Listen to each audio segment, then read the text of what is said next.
Today we are going to discuss the module on dams and the environment.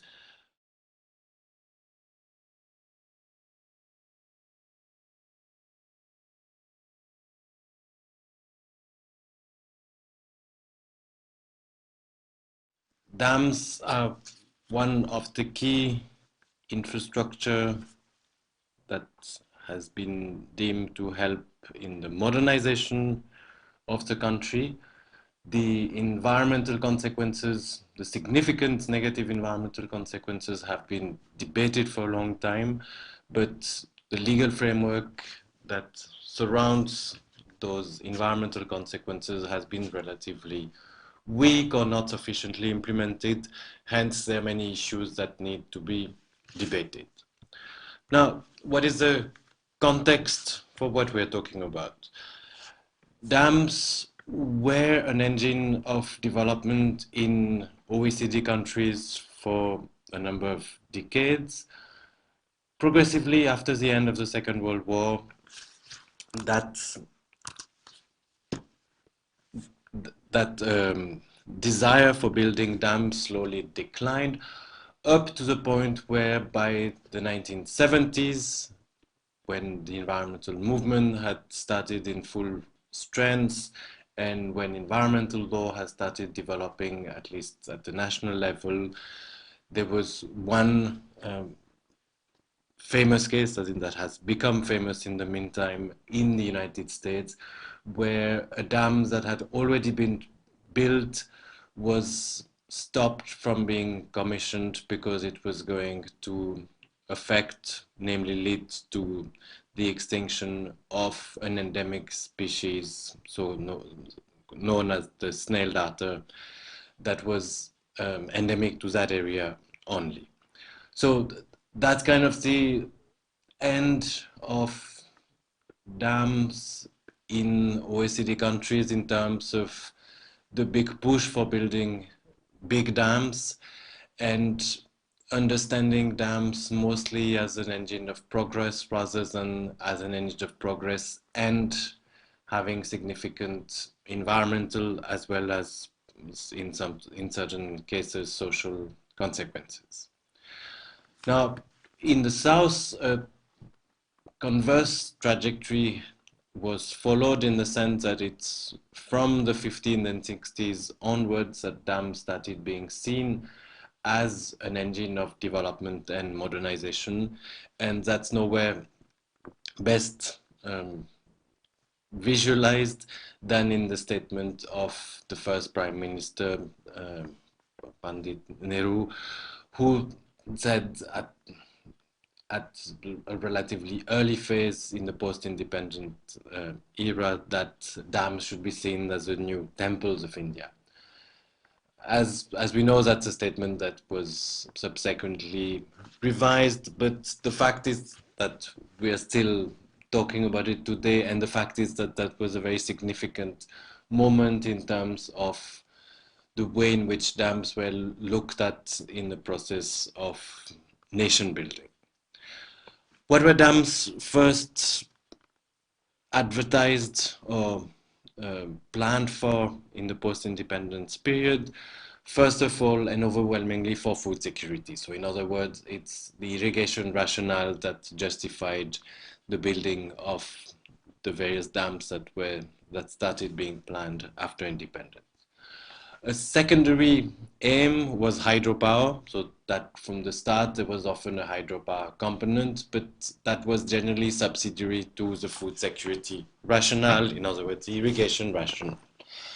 Over time, that is at least since the 1980s onwards, and progressively much more so, drinking water has also become a rationale in itself for building dams, and we now have dams that are built primarily to satisfy drinking water needs.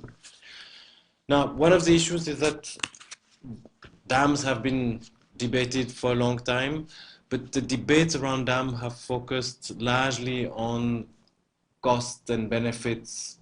In other words, in a largely economic analysis of what a dam brings to the country, what are the kind of benefits that can be expected compared to the cost of building the infrastructure and operating the infrastructure. What has been discussed much less are the legal dimension of dam building, and in particular of the negative consequences arising from the building of large dams. Now, what is a law and policy framework within which we can look at the environmental dimensions of dam? There are instruments that apply specifically to dams, but there are few of them, and there are some instruments that include dams in their scope, in a scope that will include other issues or other forms of infrastructure, for instance. In an environmental context, the main point of contact between dams and environmental law has been, for a long time, environmental impact assessment.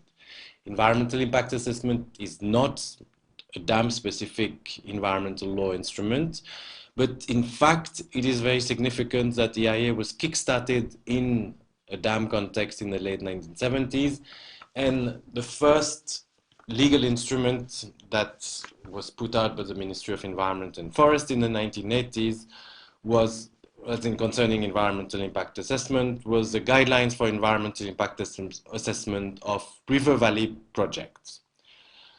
It's only in the 1990s that environmental impact assessment was made a statutory requirement in the context of the EIA notification of 1994.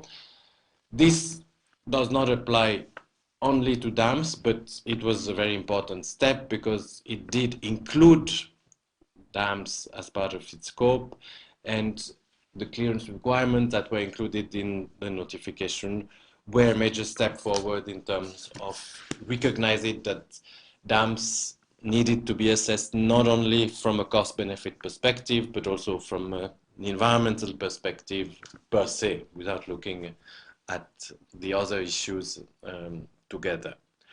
Now, the EIA notification of 1994 may have been insufficient in its own right. It was largely seen in the sense as the first step in the building of a regulatory framework, but in historical hindsight, we can now tell that it appears as the high point of regulation in this field, because the general trend after 1994 has been rather towards a weakening of the framework that was put in place then, rather than strengthening it.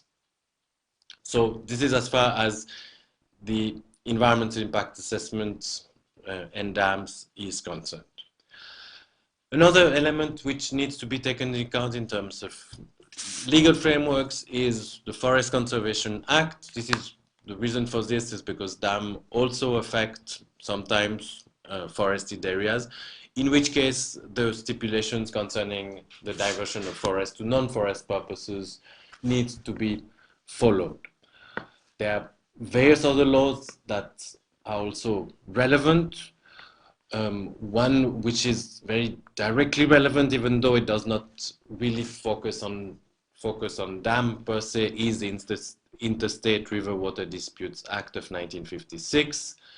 It's, as the name implied, about water disputes, but the fact is that in practice, the disputes that have arisen have often been related to dams and the potential for dams to allocate or reallocate water away from the river, or from an interstate river.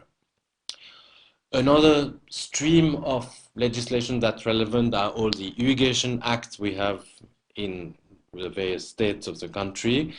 Irrigation acts are not dam specific at all, but all the irrigation acts we have until now are driven by the needs of surface irrigation through canal systems fed by dams, and in that context are very much directly related to dams, even though they don't talk the dam language directly.